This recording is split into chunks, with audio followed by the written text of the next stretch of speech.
Today we're going to talk about 6 early warning signs of kidney failure that you absolutely don't want to ignore.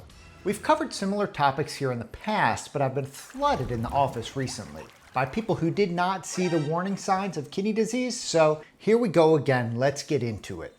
My name is Dr. Blake Schusterman. I'm a board-certified kidney doctor and I'm also the cooking doc. And remember, everything we talk about here is just for informational purposes. This is not medical advice. So if you have concerns, make sure you consult with your healthcare provider and make sure you like, subscribe, and share so you never miss a new recipe or a new health tip. This video is important for everyone out there who has kidney disease and for everyone out there who wants to make sure they stay ahead of their kidney health through prevention and by paying attention to their body. All of these symptoms we're talking about here today are really generic. They can be associated with many different things, many different problems throughout the body, but today I want to talk about how these specific symptoms are related to your kidneys. So whether you have kidney disease or whether you're just looking to protect your kidneys, you gotta look out for these things and ask your doctor or pay attention if any of them start to pop up. Let's start with something that might seem trivial but can sometimes be a significant red flag: foamy urine. If you notice that your urine looks unusually frothy or really bubbly like beer suds, not just a couple little bubbles here and there, but really bubbly, it could be a sign that your kidneys are allowing too much protein to escape into your urine.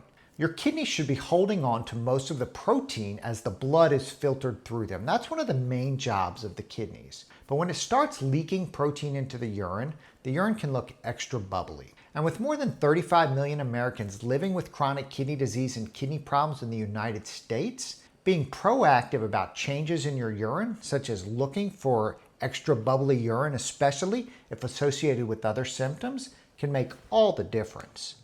Now let's talk about high blood pressure, a condition I've talked about a lot on this channel because it's so important, and it's also a condition that affects approximately 120 million adults in the United States. One of the things that can cause high blood pressure, though, is kidney disease, and your kidneys need to be checked if you develop high blood pressure.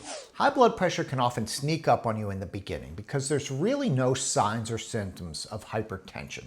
That's why it's important to check your blood pressure at home. On the other end, though, high blood pressure doesn't sneak up on you because it can cause a lot of long-term damage. So if you develop high blood pressure, one of the things that needs to be checked is your kidneys. Both leaking protein in the urine and also chronic kidney disease can cause high blood pressure because your kidneys lose the ability to regulate the things in your body that maintain good blood pressure.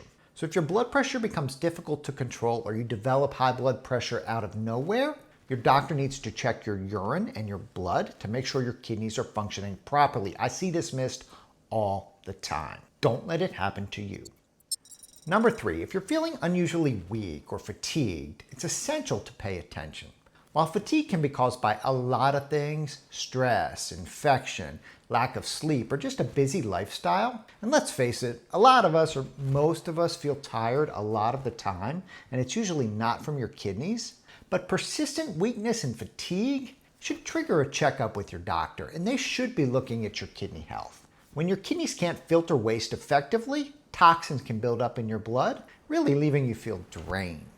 And considering that more than 550,000 Americans have kidney failure on dialysis, catching these symptoms early is crucial in preventing more serious kidney damage from occurring.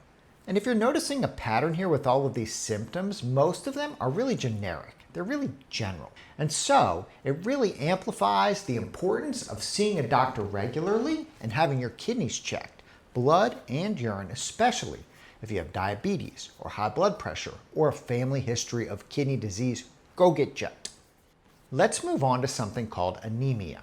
Anemia is when your hemoglobin or hematocrit levels drop in your blood.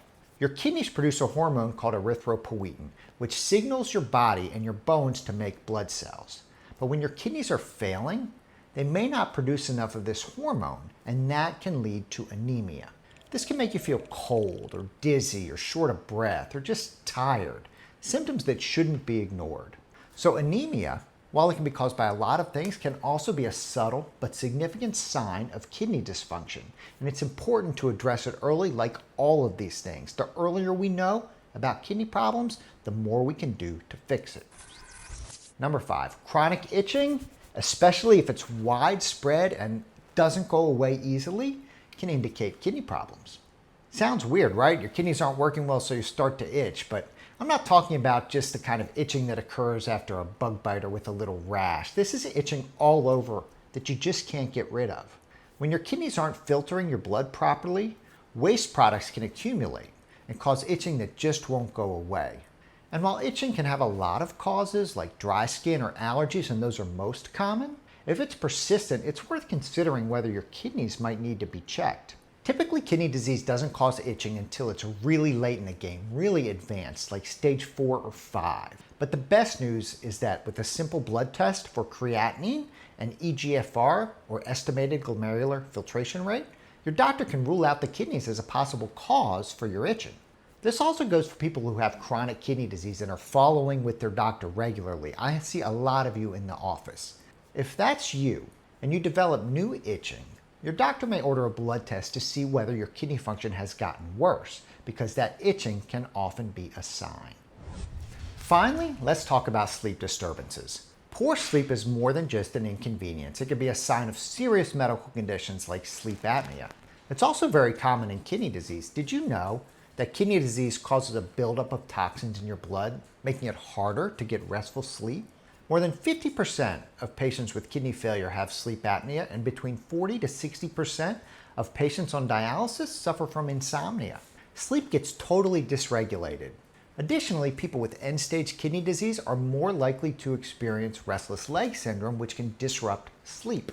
If your sleep is suffering, it might be time to evaluate your kidney health and go to your doctor, have a simple blood or urine test to get the answer. It's important to remember that all of these symptoms, foamy urine, high blood pressure, fatigue, anemia, itching, and sleep disturbances, can have many different causes. However, if you're experiencing one or more of these symptoms, it's a good idea to get your blood and urine checked to make sure your kidney health isn't the cause. The earlier we catch kidney problems, the easier we can prevent them from getting worse and treat them from the beginning. And my goal as a kidney doctor is to do everything possible to keep your kidneys healthy and to keep you off of dialysis. Your kidneys may be silent, but they are crucial to your overall health. Thanks so much for joining me today. If you found this information helpful, give me a thumbs up and drop a comment. I'm glad you're here. My name's Dr. Blake Schusterman. I'm a board-certified kidney doctor, and I'm also the cooking doc. Check out my website, cookingdoc.com. Check out my book, The Cooking Doc's Kidney Healthy Cooking, a modern 10-step guide to preventing and managing kidney disease. And I will see you next time.